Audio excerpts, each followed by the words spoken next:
আসসালামু আলাইকুম রহমতুল্লাহি আবরকাতু। মেহেন্দিগঞ্জের কালীগঞ্জ লঞ্চঘাট থেকে লঞ্চ ঢাকার উদ্দেশ্যে রওনা দিতেছে। দেখেন নঙ্গর উঠাইতেছে টার্মিনাল থেকে, টার্মিনালে যেটা দিয়ে বাঁধতেছে। দেখেন যাত্রীরা আসছে। এই ঘাটটা এমন একটা ঐতিহ্যবাহী ঘাট, পুরা মেহেন্দিগঞ্জ উপজেলার সব মানুষ এই ঘাট দিয়ে ঢাকায় যাতায়াত করে। দেখেন লঞ্চ ছাইরা দিতেছে, তাও মানুষ আইতেছে। আমি মনে করেন গত 1 ঘন্টা আগে আসছিলাম, আইসা 5 মিনিটের জন্য একটি লঞ্চ মিস করছি। পরে দ্বিতীয়বার এই লঞ্চটি আসছে, এটা দিয়ে যাইতেছি। তো দেখেন মাতৃভূমি ছাইরা ঢাকায় যাইতেছি পেটের রোজগারের বা কর্মের উদ্দেশ্যে। এইভাবেই প্রত্যেকটা মানুষকে নিজ জন্মস্থান ছেড়ে রাজধানী ঢাকার বুকে পাড়ি দেওয়া লাগে, শুধুমাত্র একমাত্র নিজের জীবিকা নির্বাহ করার জন্য, নিজের এবং নিজের পরিবারকে একটু সুখে রাখার জন্য। দেখেন লঞ্চের সামনেটা কি সিস্টেম, লঞ্চটা ছাইরা দিছে। ঘাট থেকে ছাড়ার সাথে সাথে দেখেন কতটা স্পিড, যে কতটা দূরে চলে আসছে। দেখেন ঘাটটা কত দূর। এটা কিন্তু ব্যাগে দিচ্ছে, মানে পিচ দিকে দিছে লঞ্চ, পিচ দিকে ঘুরাইয়া তারপর তারা ঘুরাইয়া লয়ে যাবে লঞ্চটাকে সোজা। এখন যেভাবে আছে লঞ্চটা এখন আস্তে আস্তে ঘুরাবে, দেখবেন ঘুরায় কিভাবে লঞ্চটা লয়ে যায়। তো লঞ্চটা এখন বর্তমানে যেই বরাবর আছে, হ্যাঁ এই বরাবরই আমাদের বাড়ি ছিল। নদী ভাঙার পরে আমাদের এই বাড়ি এখন নদীর মাঝখানে, বা মাঝখানে তো দুঃখিত, এই জায়গাটাতে আমাদের বাড়ি ছিল। নদী ভাঙার পরে আমরা ভিতরে আরেকখানে গিয়ে আবার জায়গা রাখছি। কিন্তু এই দেশের মানুষ কেন যে নদীর পাড়েই জায়গা রাখে বুঝি না। কেন তারা দেশের মায়া বা জন্মস্থানের মায়া তারা কেন ছাড়তে পারতেছে না জানি না। তো লঞ্চের ভিতরটা দেখেন, সবাই অলরেডি বিছনা করে ফেলছে। তো এখান থেকে প্রচুর যাত্রী হয়। দেখেন জায়গার কি অবস্থা, দেখেন সিট সিস্টেম দেওয়া আছে লঞ্চে। সিটগুলা দেখেন সব মানুষ দখল করে রাখছে, মানে যারা টিকিট নিচ্ছে। অনেক সিট খালি আছে, দেখেন কত সিট খালি। এমন সময় যায় দেখবেন একটু জায়গা পাওয়া যায় না। আর এখন দেখেন পুরা লঞ্চটা খালি দেখা যাইতেছে। দেখেন দেখেন কি পরিমাণ জায়গা খালি পড়ে রয়েছে। প্রায় সময়ই এরকম হয়, আবার প্রায় সময় দেখা যায় যে এত পরিমাণ যাত্রী হয় ওগুলাতেই আপনার জায়গা পাওয়া যায় না। আমি এর আগের বার যখন আসছি তখন জায়গা পাই নাই, কেবিনের পাশে কোনো রকম একটু বিছনা করেছিলাম।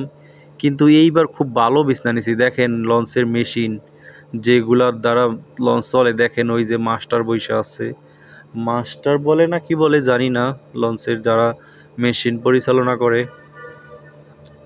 এই দেখেন লঞ্চের ভিতরে হোটেলও আছে, দেখেন কত সুন্দর ভিআইপি সিস্টেম হোটেল।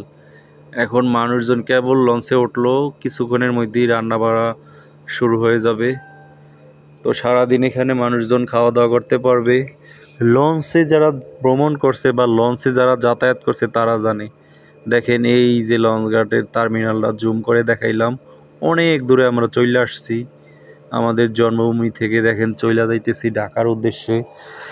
এভাবেই প্রায় মানুষ, মেহেন্দিগঞ্জ বলি বা বরিশাল বলি, বরিশালের প্রায় মানুষ নিজের পরিবারকে সুখে রাখার জন্য নিজের জন্মভূমিকে ছেড়ে তারা এইভাবেই পাড়ি জমায় রাজধানীর বুকে, ঢাকার বুকে। কেননা কেউ গার্মেন্টস, কেউ বিল্ডিং, বিভিন্ন জনে, কেউ অফিসার, কেউ ওয়ার্কার, বিভিন্ন জনে বিভিন্ন চাকরির উদ্দেশ্যে রওনা দেয় ঢাকা শহরে এবং বিভিন্ন চাকরি করে থাকে। এই বরিশাল, এই জন্মস্থান, এই জন্মস্থানের মায়া সাইরা চইলা যাইতে হয় ঢাকা শহর, অচেনা অজানা শহর, যেখানে কেউ কারো জন্য থাইমা থাকে না বা কেউ কারো জন্য কোনো কথা শোনে না। তো লঞ্চের ভিতরটা আর একটু আপনাদেরকে দেখাই। দেখেন কি পরিমাণ জায়গা আছে, দেখেন প্রচুর জায়গা, দেখেন খালি পড়ে রয়েছে। এই জায়গাগুলা এমন সময় হয় যে একটু জায়গা পাওয়া যায় না বিছনা করার জন্য। তো দেখেন খুবই প্রচুর জায়গা আছে এই লঞ্চটাতে, কিন্তু মানুষ নাই, মানুষ কম। আবার এমনও সময় আসবে এই লঞ্চে একটু জায়গা পাওয়া যাবে না, এত পরিমাণ যাত্রী হয়। আসলে যাত্রীর বিষয়টা বলা যায় না কখন কি পরিমাণ যাত্রী হয়। তো আমি সদরঘাটের অনেকগুলা ভিডিও দিয়েছি, যেগুলো আসলে সদরঘাটের বিভিন্ন লঞ্চের ভিডিও। তো লঞ্চের ভিতরের ভিডিও দেখাইনি আপনাদেরকে, তো ভিতরের ভিডিও হালকা পাতলা দেখাইতেছি। পরবর্তীতে সম্পূর্ণ ভিডিও দেখাবো কিভাবে লঞ্চের কোথায় কি আছে না আছে, কেবিন, ভিআইপি কেবিন, এসিওয়ালা। লঞ্চের বেশিরভাগ কেবিনেই এসি থাকে, নর্মাল যেগুলো কেবিন ওগুলোতে ফ্যান থাকে, তাছাড়া বেশিরভাগ লঞ্চের কেবিনগুলোতে এসি থাকে। লঞ্চের ভ্রমণটা আসলে সত্যি অসাধারণ, কেননা এত সুন্দরভাবে যাওয়া আসা আসলে যারা না গেছে তারা বুঝবে না। তো দেখেন ওই যে কত দূরে দেখা যাইতেছে আমাদের জন্মভূমি বরিশালের মেহেন্দিগঞ্জ। এই মেহেন্দিগঞ্জ সাইরা চইলা যাইতেছি ঢাকার উদ্দেশ্যে। ছোটোখাটো যাই চাকরি করি, কোনো রকম পরিবার চালায় নেই, আল্লাহ পাক দিতেছে। আল্লাহ পাকের কাছে লাখো কোটি শুকরিয়া, আলহামদুলিল্লাহ, যে ছোটোখাটো একটা চাকরি করে পরিবারকে নিয়ে কোনো রকম বেঁচে আছি, আলহামদুলিল্লাহ। তো দেখেন নদীতে মোটামুটি ঢেউ আছে, দেখেন কিভাবে ঢেউ হইতেছে। প্রচুর ঢেউ হয় না এখন, কেননা এখন নদী শান্ত। এই হচ্ছে মেঘনা নদী। এই মেঘনা নদী দেখেন এই পার থেকে ওই পারে কোনো কুল দেখা যায় না, খালি দেখা যায় দুদু খালি নদী আর নদী। দেখেন অনেক দূরে জুম করতে করতে পুরা মোবাইলকে জুম কইরা তারপর দেখা যায় হালকা স্থান দেখা যায়। এই নদীটা এত পরিমাণ মানে এত বিশাল বড় হয়েছে যে বলার বাইরে।